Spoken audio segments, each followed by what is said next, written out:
Mga kabady, what's up? Gutom na ang inyong lingkod.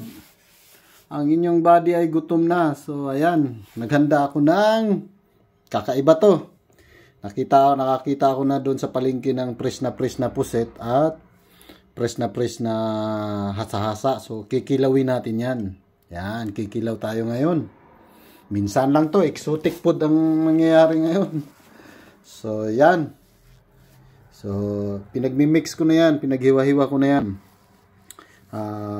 Isda tsaka pusit. So, at naghanda na rin ako ng pipino, sili, luya, at white onion.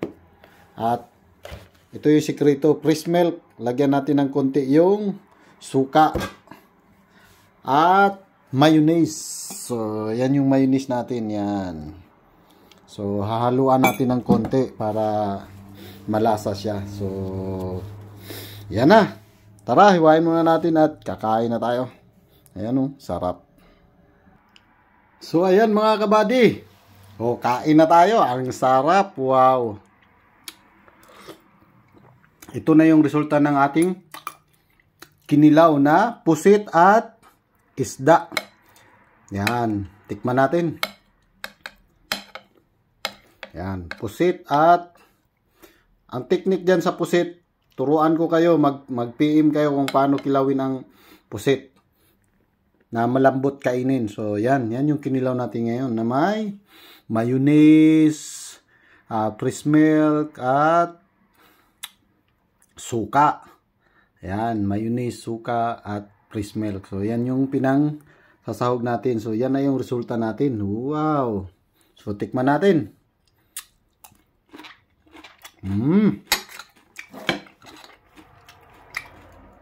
Sagitsit kayo. So, may tira pa tayong tinula kagabi.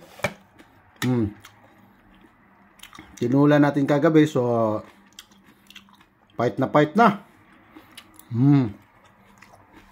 At, kaning lamig. Sinain kaninang umaga. So, kalami sa kinilaw, oh.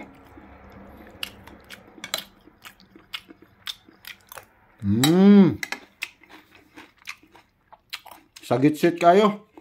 Bye-bye.